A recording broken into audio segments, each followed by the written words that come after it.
नमस्कार दोस्तों, स्वागत है आप सभी का आपके अपने चैनल उत्तरावत क्लासेस में। दोस्तों, आज का क्लास बीपीओ हेतु ग्राम पंचायत अधिकारी का दूसरा क्लास है। ये बुक जो है यूथ कंपटीशन टाइम्स की बुक है और इससे पहले एक क्लास हो चुकी है और ये दोस्तों दूसरा एपिसोड है।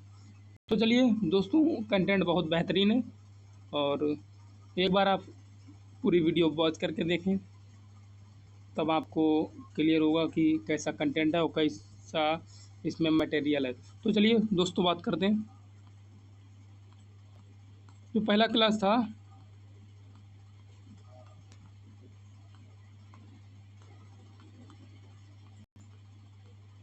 यहाँ तक हो गया था, पहला क्लास यहाँ तक हो गया था। तो दोस्तों, अगर अभी तक हमारे चैनल से नहीं जुड़े तो जुड़ जाएं और सब्सक्राइब कर लें, बेल आइकन को प्रेस कर लें और क्लास अगर अच्छी लगे तो कमेंट्स करके ज़रूर बताएं। आपको पीडीएफ चाहिए तो पीडीएफ हमारे टेलीग्राम चैनल से इसी नाम से ले सकते हैं। तो चलिए, बलवंत राय मेहता जो समिति थी, ये ग्रामीण विकास को गति देने के लिए और इसमें लोगों की भागीदारी सुनिश्चित करने के लिए 1952 में सामुदायिक विकास कार्यक्रम की शुरुआत की गई और इस कार्यक्रम के सहयोग के लिए 1953 में राष्ट्रीय विस्तार सेवा की शुरुआत की गई है। जनवरी 1957 में भारत सरकार ने सामुदायिक विकास कार्यक्रम 1952 तथा राष्ट्रीय विस्तार सेवा 1953 द्वारा किए गए कार्यों की जांच और उनके बेहतर ढंग से कार्य करने के लिए उपाय सुझाने के लिए एक समिति का गठन किया। इस समिति के अध्यक्ष जो थे वो बलवंत राय मेहता थे। जो समिति ने नवंबर 1957 को अपनी रिपोर्ट सौंपी और लोकतांत्रिक विकेंद्रीकरण की योजना की सिफारिश की, जो कि अंतिम रूप से पंचायत राज के रूप में जाना गया है। समिति द्वारा किए गए विशिष्ट सिफारिशें और इस प्रकार थीं: 3 स्तरीय पंचायतीय राज पद्धति की स्थापना, ग्राम या गांव स्तर पर ग्राम पंचायत और ब्लॉक स्तर पर पंचायत समिति और जिला स्तर पर जिला परिषद था।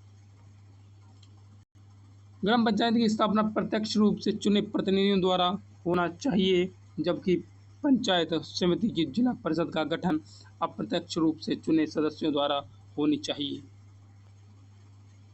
सभी योजना और विकास के कार्य इन निकायों को सौंपे जाने चाहिए तथा इन निकायों को पर्याप्त स्रोत मिलने चाहिए ताकि ये अपने कार्यों और जिम्मेदारियों को संपादित करने में समर्थ हो सकें। पंचायत समिति को कार्यकारी निकाय तथा जिला परिषद को सलाहकारी, समन्वयकारी और पर्यवेक्षण निकाय होना चाहिए। जिला परिषद का अध्यक्ष और जिलाधिकारी होना चाहिए। समिति की इन सिफारिशों को राष्ट्रीय विकास परिषद द्वारा जनवरी 1958 में स्वीकार किया गया, लेकिन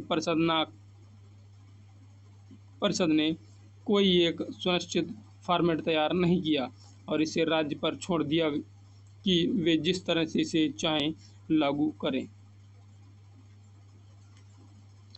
राजस्थान जो था देश का पहला राज्य था जहां पंचायत राज की स्थापना हुई और इस योजना का उद्घाटन 2 अक्टूबर 1959 को राजस्थान के नागौर जिले में तत्कालीन प्रधानमंत्री जवाहरलाल नेहरू द्वारा किया गया था।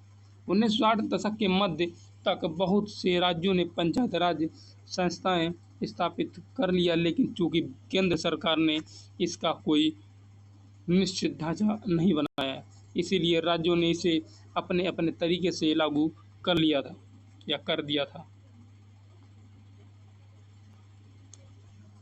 जैसे कि राजस्थान जो था ये त्रिस्तरीय पद्धति अपनाया और तमिलनाडु ने 2 स्तरीय पद्धति अपनाया और पश्चिमी बंगाल ने 4 स्तरीय पद्धति अपनाई थी। राजस्थान और आंध्र प्रदेश पद्धति में पंचायत समिति को शक्तिशाली बनाया गया, जबकि महाराष्ट्र गुजरात पद्धति में जिला परिषद को शक्तिशाली बनाया गया था। अशोक मेहता समिति दिसंबर 1970 में जनता पार्टी की सरकार ने अशोक मेहता की अध्यक्षता में पंचायत राज संस्थाओं पर एक समिति का गठन किया था। इसमें अगस्त 1978 में अपनी सौंपी और देश में पतनोन्मुख पंचायत राज पद्धति को पुनर्जीवित को मजबूत करने हेतु 132 सिफारिशें की थी।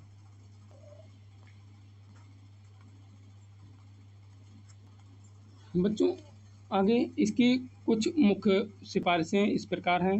त्रिस्तरीय पंचायत राज पद्धति को द्विस्तरीय पद्धति में बदलना चाहिए।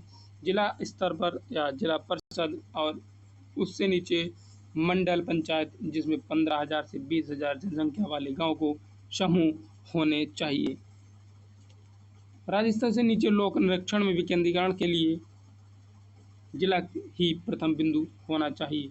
जिला परिषद कार्यकारी निकाय होना चाहिए और वह राज्य स्तर पर योजना और विकास के लिए जिम्मेदार बनाया जाए। अपने आर्थिक स्रोतों के लिए पंचायत राज संस्थाएं या संस्थाओं को के पास कर लगाने की अनिवार्य शक्ति हो। न्याय पंचायत को इस विकास पंचायत से अलग निकाय के रूप में रखा जाना चाहिए। एक योग्य न्यायाधीश द्वारा इनका निर्देशन किया जाना चाहिए। पंचायत राज संस्थाओं के मामलों की देखरेख के लिए राज्य मंत्रिपरिषद में एक मंत्री की नियुक्ति होनी चाहिए और पंचायती राज भंग होने की स्थिति में 6 महीने के भीतर चुनाव करा लिया जाना चाहिए। पंचायती राज संस्थाओं को संवैधानिक मान्यता दी जानी चाहिए और इससे उपयुक्त हैसियत के साथ ही सतत सक्रियता का आश्वासन मिलेगा।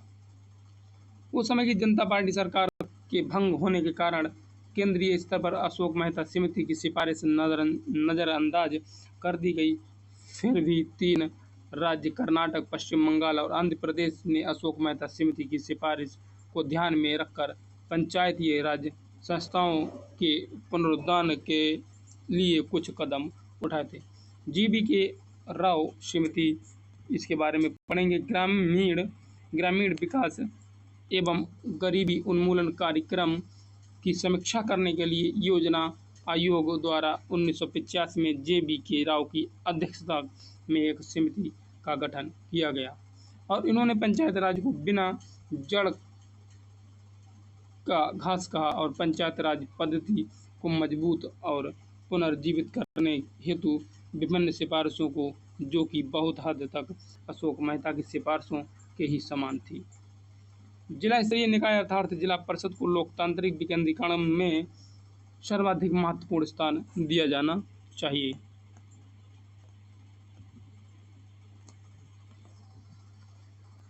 यहाँ कहा गया कि नियोजन एवं विकास की उचित इकाई जिला है तथा जिला परिषद को उन सभी विकास कार्यक्रमों के प्रबंधन के लिए मुख्य निकाय बनाया जाना चाहिए जो इस या उस स्तर पर संचालित किए जा सकते हैं।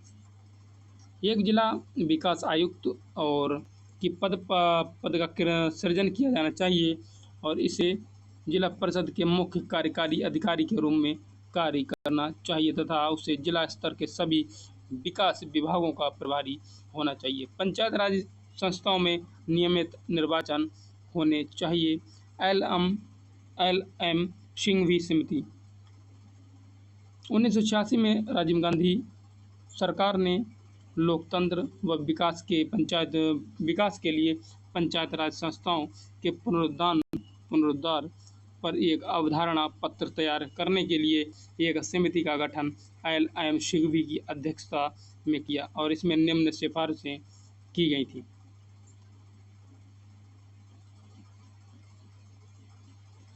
इन्होंने सबसे मुख्य बात पंचायत राज संस्थाओं को संवैधानिक रूप से मान्यता देने की बात कही थी, क्योंकि इसे अब तक संवैधानिक मान्यता नहीं मिला हुआ था और इसने पंचायत राज विकास के नियमित, स्वतंत्र व निष्पक्ष चुनाव करने की संवैधानिक उपबंध बनाने की सलाह दी थी। गांव के समूह के लिए न्याय पंचायतों की स्थापना की बात कही। ग्राम पंचायतों को ज़्यादा व्यवहारिक बनाने के लिए गांव का पुनर्गठन किया जाना चाहिए। इससे ग्राम सभा की महत्ता पर भी जोर दिया था। इसे प्रत्यक्ष लोकतंत्र की मूर्ति बताया था। गांव की पंचायतों को ज़्यादा आर्थिक संसाधन उपलब्ध कराए जाने चाहिए। इसके बाद आती है PK थोंगन समिति। PK थोंगन जो थी 1988 में संसद की सलाहकार समिति का एक उप समिति पी.के. थोंगन की अध्यक्षता में राजनीति और प्रशासनिक ढांचे की जांच करने के उद्देश्य से गठित की गई। इस समिति में पंचायत राज व्यवस्था को मजबूत बनाने के लिए सुझाव दिया था। इस समिति में निम्न अनुशंसाएं की थी। इन्होंने भी पंचायत राज संस्थाओं को संवैधानिक मान्यता की बात कही थी। इन्होंने गांव, प्रखंड तथा जिला स्तरों पर त्रिस्तरीय पंचायत राज को उपयुक्त बताया था। जिला परिषद को पंचायत राज व्यवस्था की धुरी होना चाहिए और जिला परिषद का मुख्य कार्यकारी पदाधिकारी जिले के कलेक्टर को बनाया जाना चाहिए। पंचायत राज संस्थाओं का 5 वर्ष का सुनिश्चित कार्यकाल होना चाहिए। पंचायत राज पर केंद्रित विषयों की एक विस्तृत सूची तैयार करना चाहिए तथा उसे संविधान में समाहित करना चाहिए। पंचायत राज के तीनों स्तरों पर जनसंख्या के हिसाब से आरक्षण होनी चाहिए। महिलाओं के लिए भी आरक्षण होनी चाहिए। हर राज्य में एक राज्य वित्त आयोग का गठन होना चाहिए और ये आयोग पंचायत राज संस्थाओं को वित्त के वितरण के पात्रता बिंदु तथा विधियां तय करेगा। बी.एन. गॉडगिल समिति, ये था 1988 में बी.एन.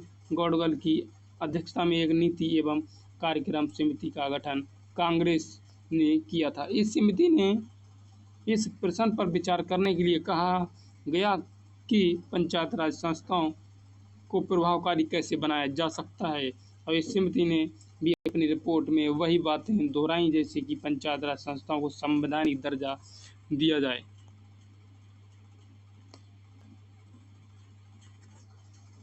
गांव, प्रखंड तथा जिला स्तर पर त्रिस्तरीय पंचायत राज व्यवस्था होना चाहिए। पंचायत राज संस्थाओं का कार्यकाल 5 वर्ष सुनिश्चित कर दिया जाए और इत्यादि। गॉडगिल समिति की ये अनुशंसा एक संशोधन विधेयक के निर्माण का आधार बनी और इस विधेयक का लक्ष्य था कि पंचायत राज संस्थाओं को संवैधानिक दर्जा का तथा सुरक्षा देना था।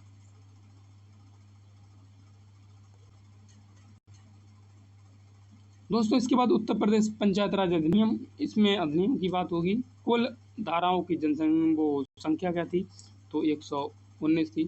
पहले तो ये उत्तर प्रदेश पंचायत राज अधिनियम 1947 में था कि उसमें धाराओं की संख्या 119 थी।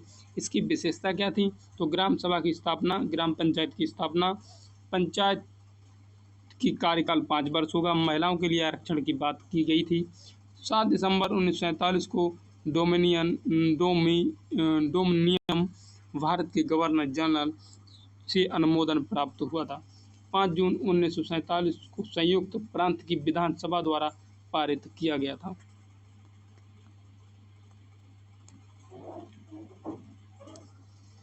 उत्तर प्रदेश पंचायत राज अधिनियम 1947 का अधिनियम 26 है और 5 जून 1947 को संयुक्त प्रांत विधानसभा द्वारा पारित किया गया। इसे 7 दिसंबर 1947 को डोमिनियन भारत के गवर्नर जनरल से अनुमोदन प्राप्त हुआ, जिसका उद्देश्य था कि स्वायत्त स्थानीय सरकार की स्थापना और विकास करना था। कानून में कुल 119 धाराएं थीं। नोट में क्या था कि भारतीय संविधान का अनुच्छेद 40 ग्राम पंचायतों के गठन का प्रावधान करता है और इसके तहत कहा गया कि प्रत्येक राज्य ग्राम पंचायतों के गठन के लिए कदम उठाएगा और उन्हें ऐसी शक्तियां और अधिकार प्रदान करेगा जो उन्हें स्वशासन की इकाइयों के रूप में कार्य करने में सक्षम बनाने के लिए आवश्यक है। पंचायत राज अधिनियम 1947 ये ग्राम पंचायत को स्कूलों और अस्पतालों की नियुक्ति, रखरखाव और सुधार के लिए भुगतान किए गए किसी भी कार्यालय को इकट्ठा करने और राज्य सरकार को सौंपे गए खातों और अन्य कार्यों के लिए अधिकृत करता है। इस अधिनियम की धारा 1 में प्रावधान है कि अधिनियम पूरे उत्तर प्रदेश में विस्तारित होगा।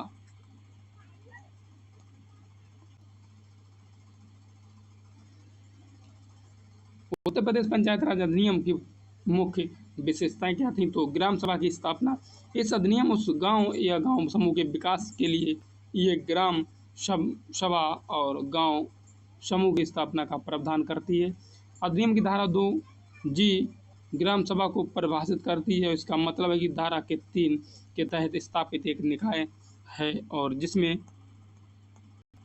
ग्राम पंचायत क्षेत्र के एक गांव से संबंधित निर्वाचक नामावली में पंजीकृत लोग शामिल हैं। भारत के संविधान की धारा 243 भी ग्राम सभा को एक निकाय के रूप में परिभाषित करती है, जिसमें जिला स्तर पर पंचायत क्षेत्र में स्थित गांव से संबंधित निर्वाचक नामावली में पंजीकृत व्यक्ति शामिल होते हैं। धारा 3 में प्रावधान है कि राज्य सरकार एक मात्र नाम से ग्राम सभा या गांव का समूह स्थापित करेगी। जब ग्राम सभा का गठन गांवों के समूह द्वारा किया जाता था तो सबसे अधिक आबादी वाले गांव का नाम ग्राम सभा कहा जाता है तथा ग्राम सभा की स्थापना का उद्देश्य है कि किसी गांव या ग्राम समूह का विकास करना था। ग्राम सभा का कार्य धारा 11 5 में है कि सामाजिक कल्याण कार्यक्रमों के लिए स्वयंसेवक जुटाना और दान देना था। समुदाय आधारित विकास कार्यक्रमों के क्रियान्वयन के लाभार्थियों की पहचान करेगा। गांव में विकास कार्यक्रमों के क्रियान्वयन में सहायता प्रदान करना था और ग्राम पंचायत की स्थापना। ये कानून ग्राम पंचायत की स्थापना का प्रावधान करता है। इस अधिनियम की धारा 2H में कहा गया है कि ग्राम पंचायत को परिभाषित करती है। ग्राम पंचायत रूप से ग्राम सभा के मामलों के प्रबंधन के उद्देश्य से गठित एक निकाय है। धारा 12(1) में प्रावधान है कि ग्राम पंचायत पूरे पंचायत क्षेत्र में स्थित है जिसका नाम पंचायत क्षेत्र के नाम से रखा गया है। जब एक प्रधान और ग्राम पंचायत के कम से कम 2/3 सदस्य निर्वाचित नहीं हो जाते तब तक ग्राम पंचायत के गठन की घोषणा नहीं की जाएगी।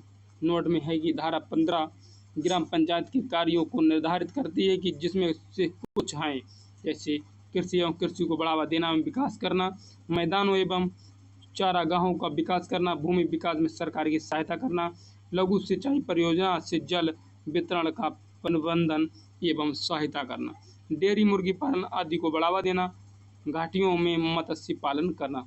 पंचायत की अवधि तो पंचायत की अवधि 12(3) में प्रावधान है कि ग्राम पंचायत का कार्यकाल उसकी पहली बैठक की तारीख से 5 वर्ष होगा और धारा 95(1)F के तहत निरस्त नहीं किया जाएगा। ग्राम पंचायत निर्माण के लिए चुनाव को अंतिम रूप दिया जाएगा।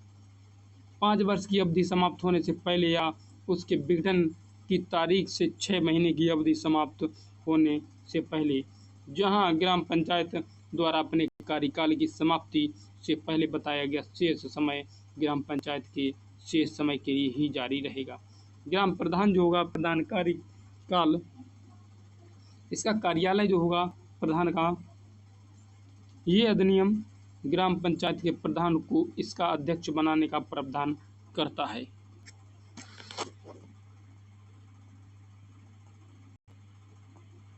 धारा 11B ग्राम पंचायत के प्रधान का चयन पंचायत क्षेत्र के निर्वाचन क्षेत्रों के निर्वाचक नामावली में पंजीकृत व्यक्ति द्वारा किया जाएगा। ग्राम पंचायत के किसी भी आम चुनाव में प्रधान का चुनाव नहीं किया जाता है और ग्राम पंचायत के पूर्ण सदस्य के 2/3 से कम और राज्य सरकार या उसके द्वारा अधिकृत अधिकारी आदेश द्वारा नामांकित किया जा सकता है। प्रबंधन समिति, जिसमें ग्राम पंचायत के सदस्यों के रूप में चुनाव के लिए पात्र व्यक्तियों की उतनी संख्या शामिल होती है जितनी वह उचित समझे, या एक प्रशासक शफीउद्दीन बनाम ADJ 1998 RD 109 में ये तर्क दिया गया था कि प्रधान के चुनाव पर इस आधार पर सवाल उठाया जा सकता है कि उम्मीदवार ने सीट के लिए एक फर्जी दस्तावेज पेश किया था। धारा 11B(6) में प्रावधान है कि प्रधान के पद का कार्यकाल ग्राम पंचायत के कार्यकाल के साथ मेल खाएगा। प्रधान और ग्राम पंचायत के अन्य सदस्यों को निर्धारित समान लाभ प्राप्त होंगे और ये अधिनियम अनुसूचित जाति, अनुसूचित जनजाति और पिछड़े वर्गों के लिए प्रधान के पदों के आरक्षण का प्रावधान करता है। महिलाओं के लिए आरक्षण होगा। 11A(4) में प्रावधान है कि उपधारा 3 के तहत प्रधान के आरक्षित पदों की संख्या सहित प्रधानों के कार्यालयों की संख्या का 1/3 से कम नहीं, जैसा कि मामला हो महिलाओं के लिए आरक्षित होगा। पंचायती राज व्यवस्था का संवैधानिक आधार, तो इस आधार में 73वां संविधान संशोधन अधिनियम 1992 में कहा गया कि अधिनियम के तहत संविधान में 11वीं अनुसूची शामिल की गई है। इसके तहत पंचायतों में कुल पदों का 1/3 भाग महिलाओं के लिए आरक्षित है। पंचायती राज संस्थान का गठन 73वें संविधान संशोधन अधिनियम 1992 के द्वारा किया गया है। इस अधिनियम द्वारा पंचायतों के गठन को संवैधानिक मान्यता प्रदान की गई। ये अधिनियम 24 अप्रैल 1993 को प्रभाव में आया था। 11वीं अनुसूची में 29 कार्यात्मक विषय शामिल हैं। भारत की वर्तमान पंचायत राज व्यवस्था इसी 73वें संविधान संशोधन अधिनियम 1992 के तहत है। 73वें संविधान संशोधन अधिनियम 1992 द्वारा संविधान के भाग 9 जोड़ा गया, जो कि ग्राम पंचायतों के विषय में उल्लेख करता है।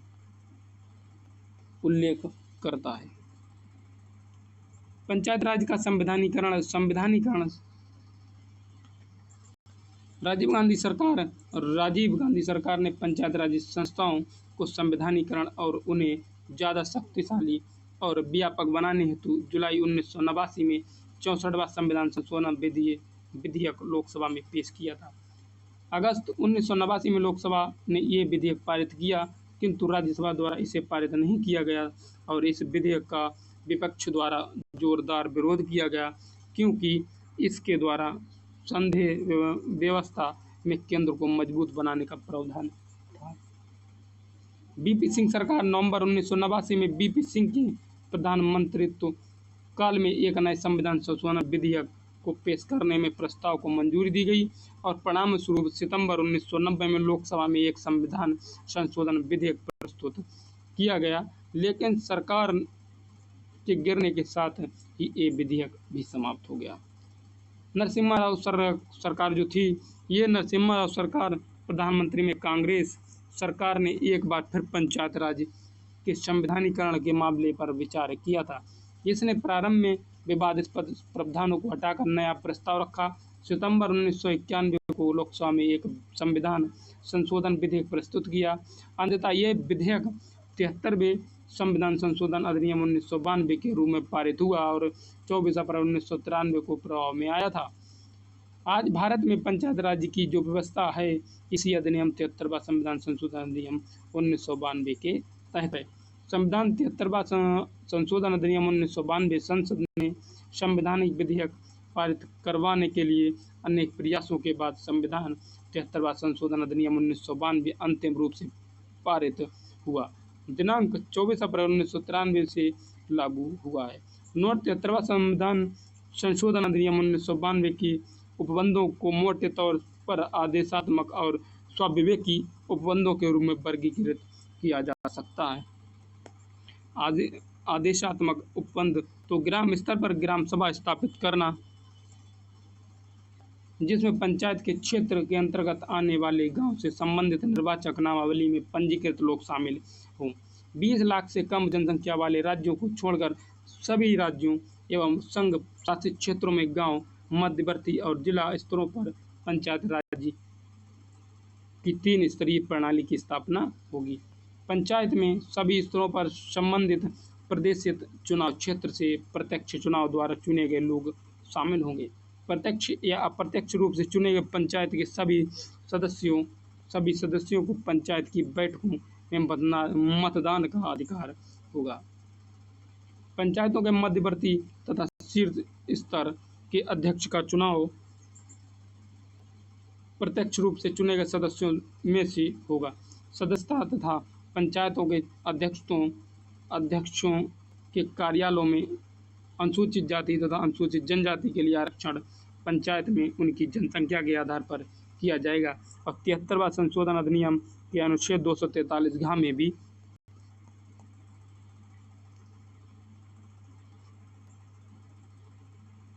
है। अगला जी, जो सभी स्तरों की पंचायतों का कार्यकाल 5 वर्ष होगा। यदि कोई पंचायत इस समय अवधि से पहले किसी भी कारण से विघटित हो जाती है तो 6 माह की समयावधि के भीतर पुनः चुनाव करवाए जाएंगे। और यदि पंचायत की अवधि 6 माह से कम रह गई तो इस अवधि के लिए चुनाव करवाना अनिवार्य नहीं होगा। अधिनियम के प्रारंभ होने से 1 वर्ष की अवधि के अंदर राज्य वित्त आयोग का गठन तथा उसके पश्चात संविधान के अनुच्छेद 280 की उपधारा ख में जोड़ी गई थी कि इस उपधारा के अनुसार केंद्रीय वित्त आयोग राज्य सरकार के वित्त आयोग द्वारा की गई सिफारिशों के आधार पर राज्य में पंचायत के संसाधनों की आपूर्ति करने के लिए राज्य की संचित निधि में वृद्धि करने के लिए आवश्यक उपाय की सिफारिश अध्यक्ष से करेगा। पंचायत के चुनाव करवाने, निर्वाचन नियमावली तैयार करने के पर्यवेक्षण, निर्देशन एवं नियंत्रण के लिए राज्य चुनाव आयोग का गठन होगा। ये अधिनियम संविधान अनुच्छेद 244 की धारा 1 में निर्दिष्ट अनुसूचित क्षेत्रों तथा धारा 2 में निर्दिष्ट जनजातीय क्षेत्रों में लागू नहीं होगा। स्वविवेकी उपबंध: चूंकि पंचायत राज संस्थाओं का विषय राज्य सूची के अधिकार क्षेत्र में आता है और इसलिए 73वां संविधान संशोधन अधिनियम द्वारा राज्य को पंचायतों के लिए शक्तियां, कार्य, अधिकार, वित्त आयोग हस्तांतरण की स्वविवेकी शक्तियां प्रदान की गई हैं और राज्यों के लिए इस अधिनियम के अंतर्गत निम्नलिखित समर्थक प्रावधान दिए गए। ग्राम सभा की शक्तियां एवं कार्य: मध्यवर्ती स्तर पर पंचायत में पंचायतों के अध्यक्षों एवं जिला स्तर पर पंचायतों के मध्यवर्ती स्तर पर पंचायत के अध्यक्ष के लिए सदस्यता। मध्यवर्ती एवं जिला स्तरों पर संसद सदस्य, विधानसभा सदस्य एवं विधान परिषद के सदस्य की सदस्यता हुई। ग्राम पंचायत स्तर पर अध्यक्ष के चुनाव का माध्यम: तो पंचायतीय राज्य प्रणाली पीआरएस विभिन्न श्रेणियां एवं इस सदस्यता के साथ साथ अध्यक्षता के लिए नागरिकों के पिछड़े वर्गों के पक्ष में सीटों का आरक्षण होगा। पंचायतों को चिन्हित शक्तियां, प्राधिकार एवं उत्तरदायित्व देना जो कि उनके लिए स्वशासन के प्रभावी संस्थाओं के रूप में कार्य करने के लिए अनिवार्य है। निम्नलिखित के संदर्भ में उपयुक्त स्तरों एवं पंचायतों की शक्तियां एवं उत्तरदायित्वों के हस्तांतरण का प्रावधान करना। आर्थिक विकास एवं सामाजिक न्याय के लिए योजनाएं तैयार करना। संविधान की 11वीं अनुसूची में अंतर्निहित है कि 29 विषयों सहित आर्थिक विकास एवं सामाजिक न्याय के लिए योजनाओं के क्रियान्वयन का कार्य उनको सौंपना। पंचायत राज प्रणाली के 3 स्तरों के प्रत्येक द्वारा वसूल किए गए ऐसे राजस्व कर के आवंटन को उगाने की सुपरिभाषित पद्धति के अनुसार सुनिश्चित कर शुल्क और फीस को उगाने के लिए पंचायती राज प्रणाली के प्रत्येक स्तर को प्राधिकृत करना। प्रत्येक स्तर में निहित जिम्मेदारी के रूप में महत्व के आधार पर पंचायत राज प्रणाली के प्रत्येक स्तर को राज्य सरकार द्वारा उगाए गए कर, शुल्क, पथकर का आवंटन करना है। राज्य के संचित निधि कोष में पंचायतों को अनुदान सहायता की राशि का निर्धारण करना। 73वां संशोधन अधिनियम की महत्वपूर्ण विशेषताएं: ग्राम सभा का गठन 1963 में। पंचायत राज आंदोलन में ग्राम सभा की स्थिति पर अध्ययन दल की रिपोर्ट में सुझाव दिया गया था कि ग्राम सभा को हर जगह, हर राज्य में संवैधानिक रूप से मान्यता दी जानी चाहिए। 73वां संविधान संशोधन अधिनियम बन जाने से राज्यों के लिए यह अनिवार्य हो गया कि ग्राम सभा अपने पंचायत राज कानून का अभिन्न अंग बनाए और केंद्रीय अधिनियम ने ग्राम स्तर पर प्रत्यक्ष लोकतंत्र की स्थापना की ताकि सभी मतदाताओं को ग्रामीण समुदाय के विकास में भाग लेने के लिए योग्य बनाया जा सके। नियमित और सामयिक चुनाव सुनिश्चित करना। संविधान के 73वें संशोधन के अनुसार सभी पंचायत राज संस्थाओं के लिए नियमित और सामाजिक रूप से चुनाव कराना अनिवार्य है और 73वें संशोधन में ये व्यवस्था भी है कि अगर पंचायतें भंग की जाती हैं तो चुनाव 6 माह के अंदर कराए जाने आवश्यक है। कमजोर वर्गों के लिए आरक्षण करना। तो 1978 में दांतेवाला समिति ने यही तक कहा था कि पंचायत राज संस्थाएं दरबान के रूप में काम करती हैं और ग्रामीण समुदाय के कमजोर वर्गों को मिलने वाले लाभों को रोकती हैं।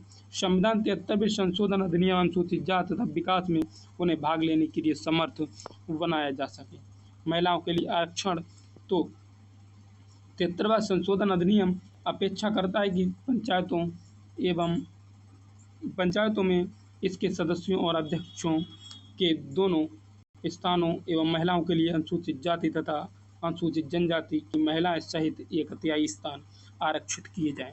पर्याप्त वित्तीय संसाधन तो दोस्तों पंचायतों के पास वित्तीय संसाधनों की अत्यधिक कमी है और क्योंकि उन्हें राज्य सरकार द्वारा पर्याप्त निधि नहीं दी जा रही है। पंचायतों के लिए पर्याप्त वित्तीय संसाधन सुनिश्चित कराने के लिए केंद्रीय अधिनियम में राज्य वित्त आयोग का गठन करने की व्यवस्था की गई है। राज्य चुनाव आयोग अधिनियम में पंचायतों के पर्यवेक्षण, अनुनिदेशन एवं स्वतंत्र एवं निष्पक्ष चुनाव करवाने के उद्देश्य राज्य चुनाव आयोग के गठन का भी व्यवस्था की गई है। जिला योजना समिति का गठन संविधान के अनुच्छेद 243 में ये व्यवस्था है कि पंचायतों और नगर पालिका क्षेत्रों द्वारा तैयार की गई योजनाओं के समेकन के लिए जिला स्तर पर जिला योजना समिति का गठन किया जाएगा। ड्राफ्ट योजना तैयार करते समय ये स्थानिक योजना भौतिक एवं प्राकृतिक स्रोतों, संरचनात्मक एवं पर्यावरणीय संरक्षण का भी ध्यान में रखेगी।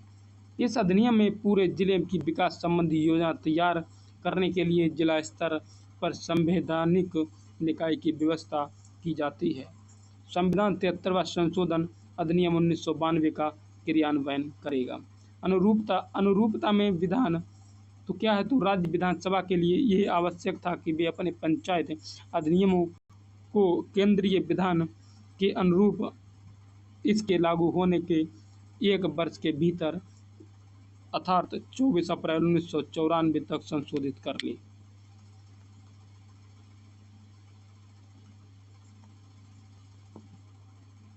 पच्चीस राज्यों और 7 संघ शासित प्रदेशों में से 21 राज्यों और 6 संघ शासित प्रदेशों संशोधित अधिनियम लागू किया जाना अपेक्षित था। ये अधिनियम मेघालय, मिजोरम, नागालैंड के लिए लागू नहीं था क्योंकि ये राज्य छठी अनुसूची के क्षेत्रों का भाग हैं। तो संघ शासित प्रदेशों में से ये दिल्ली पर लागू नहीं है क्योंकि इसमें केवल शहरी क्षेत्र शामिल हैं। संविधान की 11वीं अनुसूची में ऐसे 29 विषय दिए गए जो पंचायत राज संस्थाओं को सौंपे जा सकते हैं और इन्हें मोटे तौर पर नियमानुसार वर्गीकृत किया जा सकता है। उत्पादन संबंधी गतिविधियां कृषि, पशुपालन, मुर्गी पालन, मत्स्य पालन, खाद्य प्रसंस्करण, कुटीर उद्योग, ईंधन और चारा तथा सिंचाई सहित लघु उद्योग, भूमि विकास कार्यक्रम, भू सुधार, मृदा संरक्षण, लघु सिंचाई, जल प्रबंधन तथा जल संभार विकास, प्रतिभूमि विकास, सामाजिक वन विधा और चारागाह। कमजोर वर्गों के सामाजिक और आर्थिक उत्थान के लिए गरीबी उन्मूलन तथा संबंधित कार्यक्रम होंगे। नागरिक सुविधाएं उपलब्ध करवाना, पेयजल, ग्रामीण विद्युतीकरण, गैर पारस्परिक ऊर्जा स्रोत, ग्रामीण सड़कें, पुलिया, जलमार्ग, सफाई, ग्रामीण आवास और स्वास्थ्य होगा। शिक्षा एवं सांस्कृतिक गतिविधियां, प्राथमिक पाठशाला, प्रौढ़ शिक्षा, तकनीकी शिक्षा और पुस्तकालय इत्यादि होगा। समाज कल्याण, महिलाओं और बाल विकास का कल्याण, परिवार कल्याण, विकलांगों और मंद बुद्धि वाले व्यक्तियों की देखरेख होगी।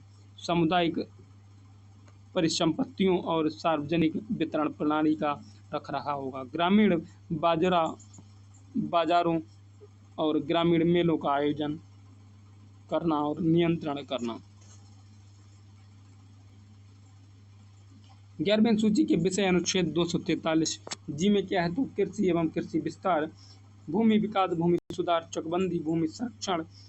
तीसरे में है लघु सिंचाई, जल प्रबंधन, जल क्षेत्र का विकास, लघु उद्योग जिसके अंतर्गत खाद्य प्रसंस्करण उद्योग भी है, मत्स्य उद्योग, पशुपालन, सामाजिक वानिकी और फार्म वानिकी, पशुपालन, डेयरी उद्योग और कुक्कुट पालन, पेयजल, लघु वन उपज, खादी ग्रामोद्योग और कुटीर उद्योग, ग्रामीण विकास, ईंधन और पशु चारा, सड़कें, पुलियां, पुल, फेरी, जलमार्ग, अन्य सिंचाई संसाधन, ग्रामीण विद्युतीकरण जिसके अंतर्गत विद्युत का वितरण होगा, अपारंपरिक ऊर्जा स्रोत, गरीबी उन्मूलन कार्यक्रम, शिक्षा प्राथमिक और माध्यमिक विद्यालय से शिक्षा, तकनीकी प्रशिक्षण और व्यावसायिक शिक्षा।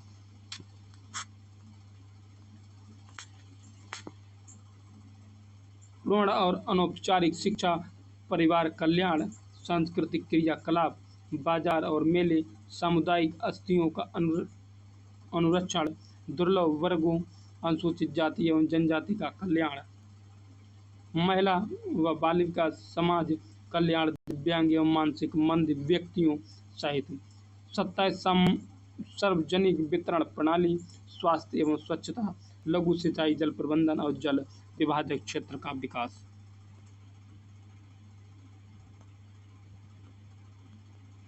उत्तर प्रदेश राज्य में पंचायती राज व्यवस्था संबंधी संवैधानिक उपबंध व्यवस्थाओं एवं महत्वपूर्ण संशोधन।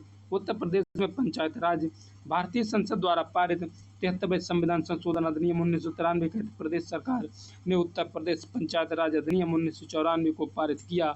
यहाँ पर